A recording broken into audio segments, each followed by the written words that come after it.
आज मैं आई हूँ आपको विश करने। I want to wish you all a very very happy independence day. 15 अगस्त 1947 को जो हमें आजादी मिली थी वो हमारी डेस्टिनेशन नहीं थी, मंजिल नहीं थी, वो थी एक नई शुरुआत। और आज 2026 आ चुका है एंड हम अपने देश को पहले से काफी आगे लेकर आए हैं। And now it is our responsibility, yours and mine, as commerce students, as a professional, as future CS, future lawyers and even as a normal citizen. अगली बात करते हैं हम लोग कंपनीज एक्ट की। तो सबसे पहले ना कंपनीज एक्ट 1956 आया आजादी के बाद, जहां पर आपको मालूम है कि अगर किसी देश को आगे बढ़ना है तो कंपनीज बढ़ानी होंगी, बिजनेसेस को बढ़ना होगा, तभी वो देश भी आगे बढ़ सकता है इकोनॉमिक ग्रोथ की तरफ। Hello everyone, this is CA Shejan and I welcome you back to BCom Wala. आज मैं आई हूं आपको विश करने। I want to wish you all a very very happy independence Day. आज ना हमने तिरंगा भी लहरा लिया, जश्न भी मना लिया, सब कुछ कर लिया, लेकिन पता है एक देश को आजादी मिलने में और उस आजादी को संभाल कर रख पाने में बहुत डिफरेंस होता है। इमेजिन करिए अगर किसी देश में लॉज नहीं है, कोई एक्ट्स नहीं है जो उसको संभाल के रख पाए या एक बांध कर रख पाए, आगे बढ़ा पाए, ऐसे कोई लॉज ही नहीं है तो क्या होगा उस देश का हाल। तो एक बात तो हमें अच्छे से पता है कि लॉज जो है वो किसी भी देश की नींव होते हैं, है ना। और आज हम भी थोड़ा सा चर्चा करेंगे उन लॉज के बारे में, उन एक्ट्स के बारे में जो आए 1947 के बाद, जब हमको आजादी मिल गई। उसके बाद क्या ऐसे एक्ट्स आए जिन्होंने हमारे आज के भारत को शेप करा, ठीक है। तो ऐसी कुछ बातें हम लोग करेंगे। आप अपने आप को इससे थोड़ा सा एजुकेट कर सकते हैं, राइट। तो हम लोग शुरुआत करते हैं। सबसे पहले ना हम बात कर सकते हैं कॉन्स्टिट्यूशन की। ये तो बेसिक है बिल्कुल। 1950 देखिए, कुछ 2 साल 11 महीने और 18 दिन के अंदर हमने एक वर्ल्ड का सबसे बड़ा कॉन्स्टिट्यूशन लिखकर तैयार किया। और वो कॉन्स्टिट्यूशन ही हमारे देश की नींव है ना। आज की डेट में हमको पता है जो हम फंडामेंटल राइट्स की बातें करते हैं वो सब कहां से आए, कॉन्स्टिट्यूशन से आए, है ना। और ये हमें सिर्फ फंडामेंटल राइट्स ही नहीं पता होने चाहिए, हमें ये भी पता होने चाहिए कि कुछ डायरेक्टिव प्रिंसिपल्स भी लिखे गए थे इस कॉन्स्टिट्यूशन में। आप जानते हैं उस टाइम पर जो मेकर्स थे, जो लॉ के मेकर्स थे, कॉन्स्टिट्यूशन के मेकर्स थे, उनको ये पहले से मालूम था कि यार अभी इंडिया की जो हालात है ना, अभी इंडिया हमको जिस हालत में मिला है आजाद होकर, तो वो फाइनेंशियली बहुत टूट चुका है, बहुत ही वीक हो चुका है और हमको इसको बहुत आगे लेकर जाना है।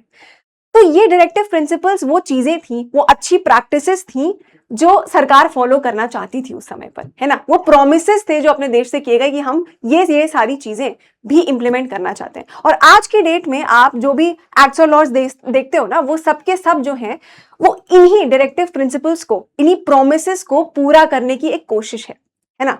डेफिनेटली मतलब कई सारी चीजें ऐसी हैं जो हम पूरा कर सके, कई चीजें ऐसी हैं जो हम पूरा नहीं भी कर सके, but of course it's a work in progress as we saw, right. तो ये धीरे धीरे चीजें होती रहेंगी एंड देश में गलतियां भी होती हैं, बट उनसे सीख कर आगे बढ़ना वो ही मेन चीज है। नेक्स्ट हम लोग बात कर लेते हैं जमींदारी अबॉलिशन की। क्या था ना कि जब ब्रिटिशर्स इस देश से गए यहाँ पर सब कुछ छोड़कर, तो वो एक ऐसा सिस्टम छोड़कर गए जहां पर जो जमीनें थी वो किसानों की नहीं थी। वो किसान रात दिन यहाँ पर मेहनत करते थे, है ना, पसीना बहाते थे, लेकिन फिर भी ये जमीन उनकी ना होकर जमींदारों की थी, जो कि बहुत एक्सप्लॉइट करते थे किसानों को। बहुत ज्यादा हाई रेट्स ऑफ टैक्सेस या रेंट्स ये सब चार्ज करना, एंड लिटरली बहुत ही बुरी हालत हुआ करती थी। जब इसको अबॉलिश किया गया तब जाकर ये एज ओल्ड प्रैक्टिस खत्म हुई। उसके बाद क्या हुआ कि हिंदू कोड बिल्स भी 1950s के अराउंड आए एंड इसमें क्या था ना, एक बहुत ही बड़ा रिफॉर्म आया। महिलाओं को, जो कि इस देश की 50% आबादी लगभग कवर करती हैं, तो उनको अपने इक्वल राइट्स मिले। प्रॉपर्टी की बात करें, उनको प्रॉपर्टी में राइट्स मिले। इनहेरिटेंस की बात करें तो उनको बराबर का अधिकार मिला कि अपने पेरेंट्स से उनको भी प्रॉपर्टी का बराबर का अधिकार मिला। जो पॉलीगैमी हुआ करती थी कि एक आदमी मल्टीपल शादियां कर सकता है, उसको खत्म किया गया। समझ में आ रही है बात। तो यहां पर महिलाओं को बराबर का अधिकार भी मिला। हिंदू कोड बिल में कई सारे रिफॉर्म्स आए, विमेन्स राइट जिसका एक बहुत ही महत्वपूर्ण हिस्सा था। तो ये जो इक्वल राइट्स मिले ना विमेन को, this was a very historic thing to happen for India, right. बहुत ही एक मेजर स्टेप था ये, और इससे एक्चुअली आजादी का मतलब समझ में आया लोगों को, ठीक है। अगली बात करते हैं हम लोग कंपनीज एक्ट की। तो सबसे पहले ना कंपनीज एक्ट 1956 आया आजादी के बाद, जहां पर आपको मालूम है कि अगर किसी देश को आगे बढ़ना है तो कंपनीज बढ़ानी होंगी, बिजनेसेस को बढ़ना होगा, तभी वो देश भी आगे बढ़ सकता है इकोनॉमिक ग्रोथ की तरफ। करेक्ट। अब यहाँ पे कई सारी ऐसी चीजें थी लेकिन धीरे धीरे जो लोगों को ऑब्सोलीट लगने लगी, पुरानी लगने लगी, है ना। 1956 अपने आप में एक बहुत ही बड़ा रिफॉर्म था क्योंकि चीजों को स्ट्रीमलाइन किया गया, है ना, एक स्ट्रक्चर प्रोवाइड किया गया कि हाँ भाई कंपनी इस तरीके से चलनी चाहिए, तो वो अपने आप में बहुत अच्छा था। लेकिन धीरे धीरे ये भी ऑब्सोलीट होने लगा और फिर हम आए कंपनीज एक्ट 2013 की तरफ, क्योंकि बीच में इतने सारे रिफॉर्म्स आए, 1991 का रिफॉर्म आया, चीजें डिजिटल की तरफ मूव होने लगी, डिजिटलाइजेशन की तरफ चीजें मूव होने लगी, तो हमको कंपनीज एक्ट 2013 की जरूरत पड़ी और फिर वो आया, है ना। वो तो बहुत ही रेवोल्यूशनरी है और आज भी हम कंपनीज एक्ट 2013 पढ़ते हैं। इनफैक्ट यहाँ पर CSR भी मैंडेटरी हो गया, ये बताना कंपनीज को कि सुनिए आपने सोसाइटी से लिया तो बहुत कुछ, पर अब जब आप एक इतने बड़े डेस्टिनेशन पर पहुंच चुके हैं, आपकी इतनी अच्छी कंपनी बन चुकी है, इतनी बड़ी कंपनी बन चुकी है, तो क्यों ना आप सोसाइटी को कुछ रिटर्न करें, कुछ उन्हें गिव बैक करें, है ना, गिव बैक, रिटर्न।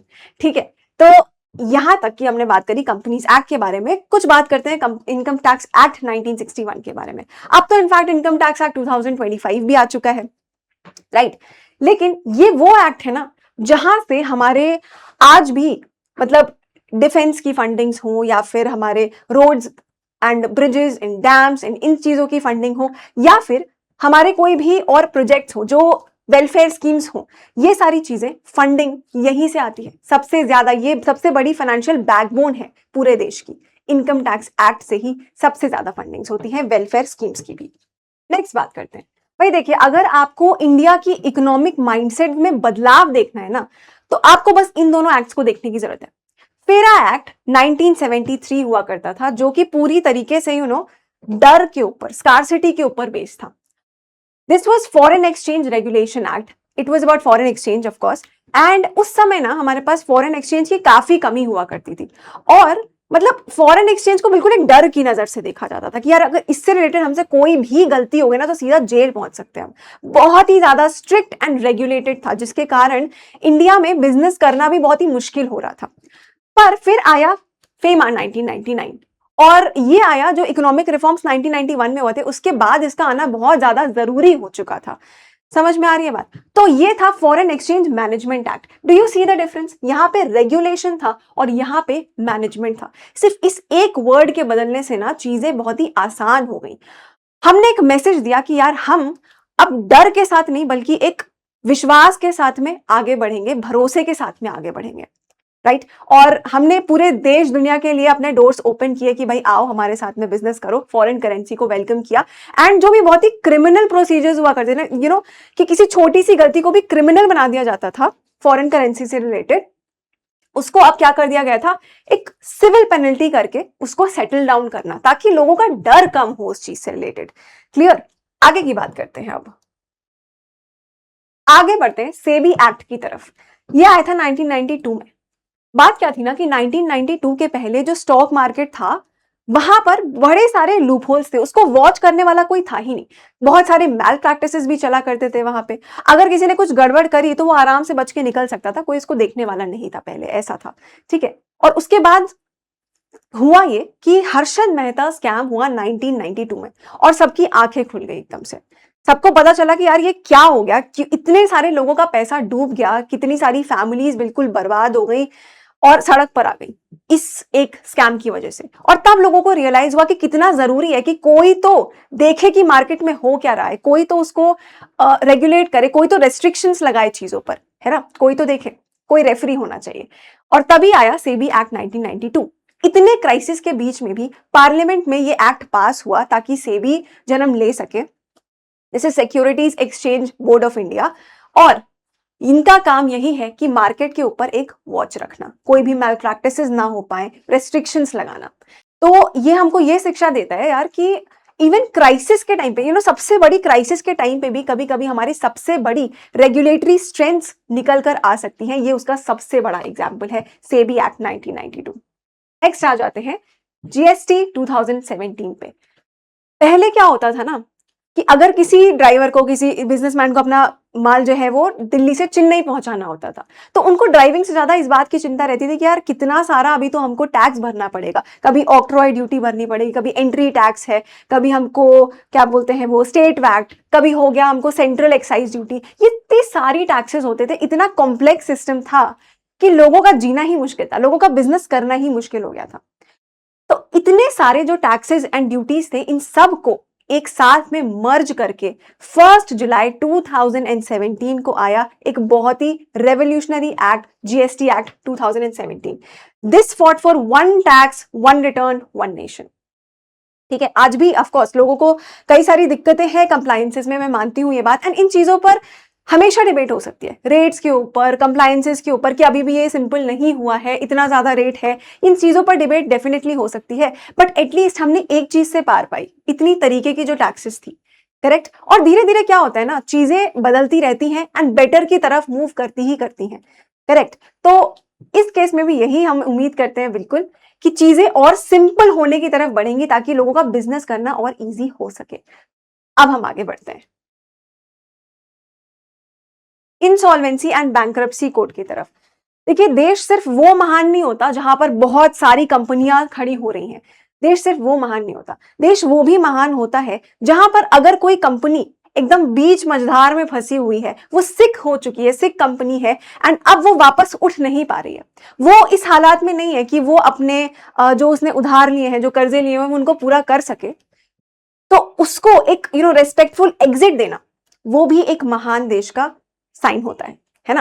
तो ये आया उसी के लिए, इंसॉल्वेंसी एंड बैंक्रप्सी कोड। पहले क्या होता था ना कि अगर कोई कंपनी सिक है, वाइंड अप करना चाहती है, तो उसके वाइंडिंग अप में इतना ज्यादा टाइम लगता था, कोई टाइम लिमिट थी ही नहीं, सालों साल केसेस चलते रहते थे। कोई कंपनी बीमार है, अब जो उसके क्रेडिटर्स वगैरह है वो फंसे हुए हैं, है ना, जिन्होंने उसको लोन दे रखा था वो फंसे हुए हैं, उनको पैसा भी नहीं मिल पा रहा है, कंपनी बंद भी नहीं हो पा रही है, बस चीजें चलती ही जा रही हैं, है ना, कोर्ट कचहरी के चक्कर लगते ही जा रहे हैं, ये होता था पहले।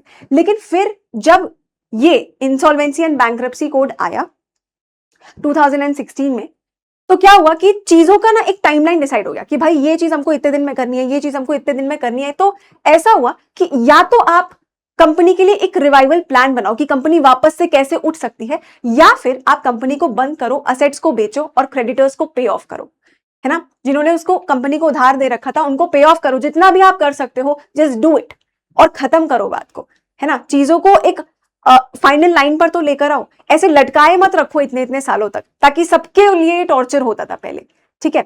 तो ये एक बहुत ही रेवोल्यूशनरी कोड आया था हमारे पास। तो एंड लास्टली बस मैं यही कहना चाहूंगी आपसे कि 15 अगस्त 1947 को जो हमें आजादी मिली थी, वो हमारी डेस्टिनेशन नहीं थी, मंजिल नहीं थी, वो थी एक नई शुरुआत, राइट। हमको यहां से अपने देश को आगे ले जाना था, और आज 2026 आ चुका है एंड हम अपने देश को पहले से काफी आगे लेकर आए हैं। And now it is our responsibility, yours and mine, as commerce students, as a professional, as future CS, future lawyers, and even as a normal citizen, कि हम इस लीगल मशीनरी का पूरा पूरा रिस्पेक्ट करें एंड इसको आगे बढ़ने में हेल्प कर सके, अपना असिस्टेंस दे सके, अपनी तरफ से जो कुछ हो सकता है वो सब कुछ करे। जैसे आपके तरफ से, अगर आप एक स्टूडेंट हैं तो आपकी तरफ से क्या हो सकता है, आप बेस्ट पढ़ाई करें एंड कोई अच्छी जॉब या अपना कोई काम, अपना कोई बिजनेस ये एस्टैब्लिश करें एंड देश को आगे की तरफ लेकर जाएं। इसी नोट पे मैं इस वीडियो को एंड करती हूं and again wish you a very very happy independence day. This is our 80th independence day and मैं होप करती हूं आगे की 10-20 साल में हम और बहुत आगे अपने देश को पहुंचा चुके होंगे। So I will see you in the very next video. Thank you so much.